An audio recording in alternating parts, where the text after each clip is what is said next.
perlu mengedukasi anak-anak mereka sejak dini untuk memutus rantai perokok aktif dari rumah masing-masing. Pemerintah telah menetapkan kebijakan kawasan tanpa rokok dan memfasilitasi masyarakat dengan klinik berhenti merokok. Namun, hal tersebut tidak efektif tanpa penerapan yang baik. Jurnalis Kompas TV, Glenis Oktania, berkesempatan mengikuti fellowship mengenai kebijakan kawasan tanpa rokok.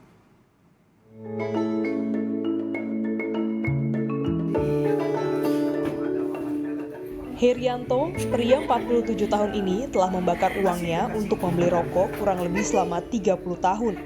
Sebagai perokok aktif, ia tidak membawa kebiasaan buruknya ke dalam rumah. Ia membakar rokok di luar rumah. Ngerokok di rumah?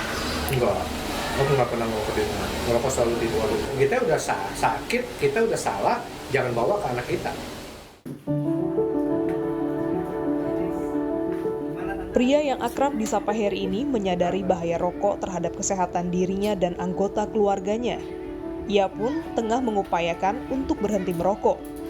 Heri membutuhkan dukungan dan tekad yang kuat untuk bisa berhenti merokok. Alasan apa yang bikin itu lebih sehat? Kan tahu semua, bohong orang perokok tuh nggak tahu efeknya. Semua orang perokok pasti tahu efeknya. Jadi sendiri dulu, baru dari keluarga jangan bikin kita tegang gitu.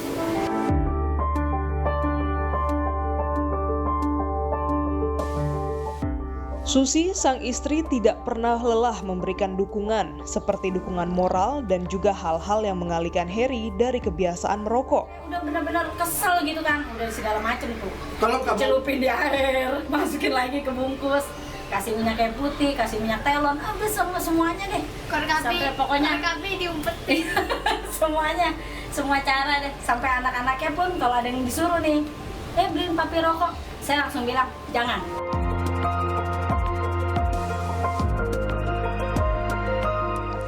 Menurut data Global Youth Tobacco Survey 2019, sebanyak 66,2% pelajar terpapar rokok di ruang publik tertutup, 67,2% di ruang publik terbuka, 56% di area sekolah, dan 57,8% pelajar terpapar rokok di rumah. Anak yang terpapar asap rokok mengalami pertumbuhan paru yang lambat dan lebih mudah terkena infeksi saluran pernafasan.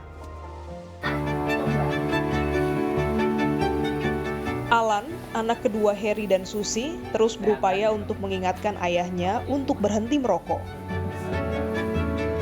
Dari kelas 1 aku ingat banget, aku kasih tahu papi buat berhenti ngerokok. Terus lagi pas aku ulang tahun juga aku minta ke papi nggak usah ngasih kado, yang penting papi bisa berhenti ngerokok. Aku juga gimana ya, sedih dengan hal itu karena secara nggak langsung itu tuh makan umur papi kan.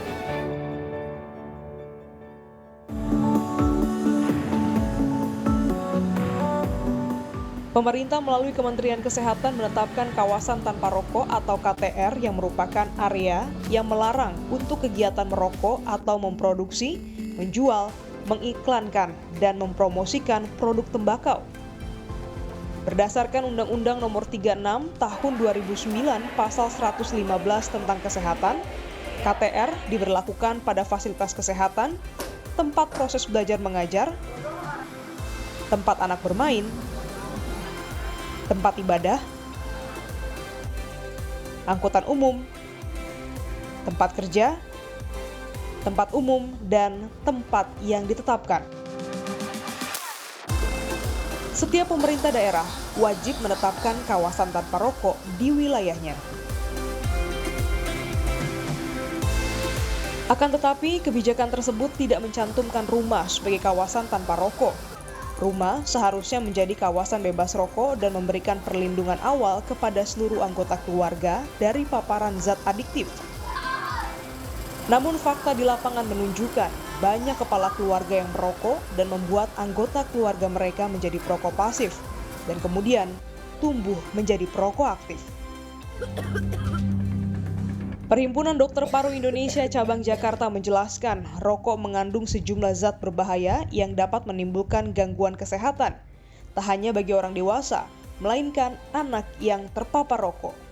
Dari efek nikotin ya, yang bisa menyebabkan adiksi atau ketagihan, ada gangguan pembuluh darah, tar atau karsinogen yang menyebabkan kanker ya, kemudian karbon monoksida, radikal bebas dan seterusnya.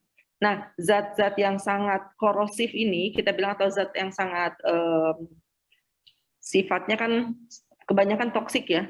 Jalannya apa? Yang paling sering tentu batuk-batuk, sesak nafas, bahkan mungkin kalau anak yang memang punya bakat asma, asmanya tuh sering kambuh. Itu saja mengganggu kualitas hidup anak dan juga mengganggu kualitas belajar, begitu kan ya?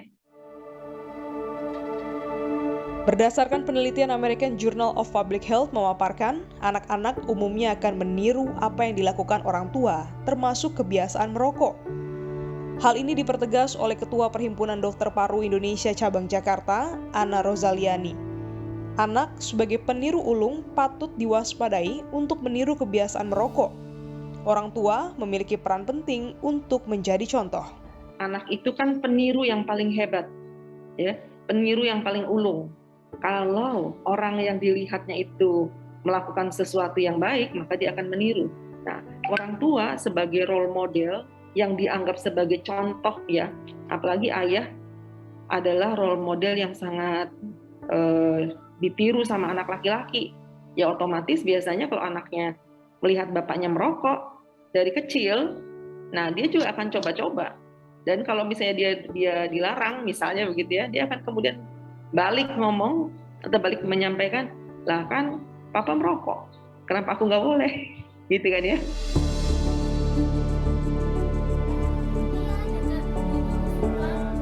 Di tempat lain, Johan, seorang pegawai swasta 45 tahun, beberapa tahun lalu ia dan istrinya merupakan perokok aktif. Mereka merupakan pasangan yang berhasil berhenti merokok karena ingin hidup lebih sehat. Selain tekad yang kuat dari diri sendiri, anak bungsu mereka menjadi alasan dan dukungan meninggalkan kebiasaan merokok. Saya punya anak kedua namanya Cika. Nah, dia baru umur sekitar 6 tahunan waktu itu.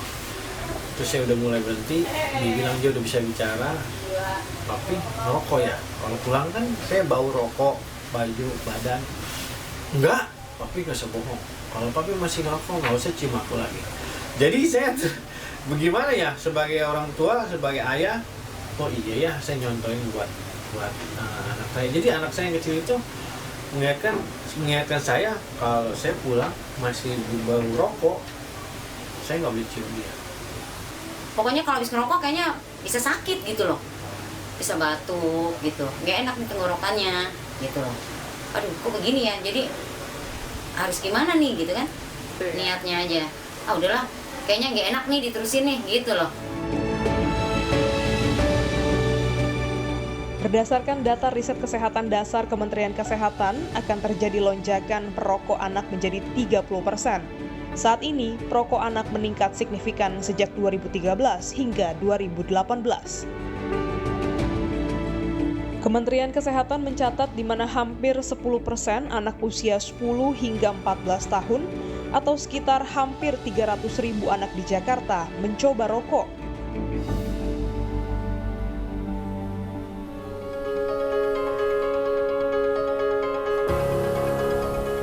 Pemerintah perlu membangun kesadaran dan aksi nyata untuk mengkampanyekan gerakan anti merokok di rumah. Dinas Kesehatan DKI Jakarta mengklaim telah menempuh berbagai upaya untuk menyadarkan masyarakat, seperti penyuluhan, membuat poster, kampanye mencegah rokok di media sosial, hingga berkolaborasi dengan pihak swasta. Kawasan tanpa rokok seharusnya menjadi kunci untuk mengurangi kebiasaan merokok, terutama pada anak-anak di bawah umur. Penyuluhan kawasan tanpa rokok di rumah harus terus digaungkan di setiap kota.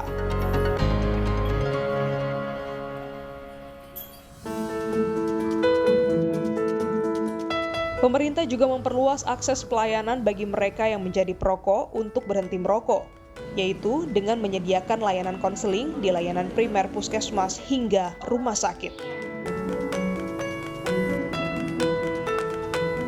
Di sebagian puskesmas itu ada 5 puskesmas yang bahkan sudah membangun klinik berhenti merokok. Klinik berhenti merokok ini memang setup sebuah layanan klinik ya, di mana pasien atau warga atau masyarakat yang ingin melakukan berusaha untuk berhenti merokok, dia bisa berkonsultasi dengan tenaga kesehatan yang tersedia di situ. Puskesmas Matraman, Puskesmas Senen, Puskesmas Cilinci, Kembangan, Kebayoran Baru itu yang sudah mempunyai klinik upaya berhenti merokok. Namun, masyarakat masih tidak mengetahui adanya klinik berhenti merokok.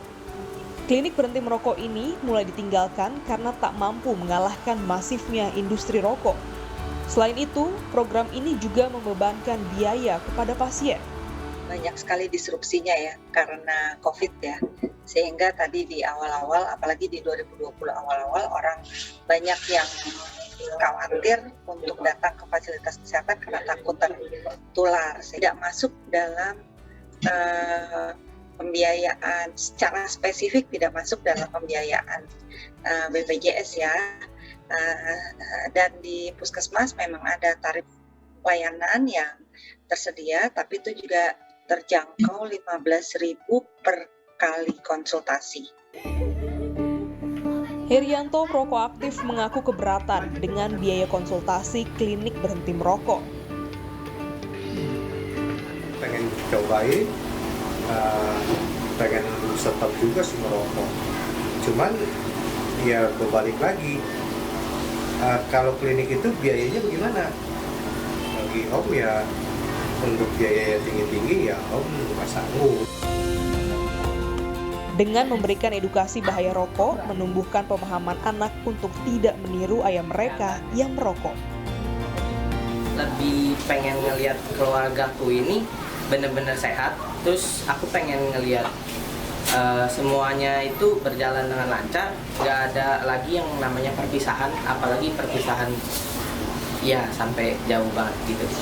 Ya Alan cuma pengen papi berhenti biar ntar bisa ngelihat Alan sukses.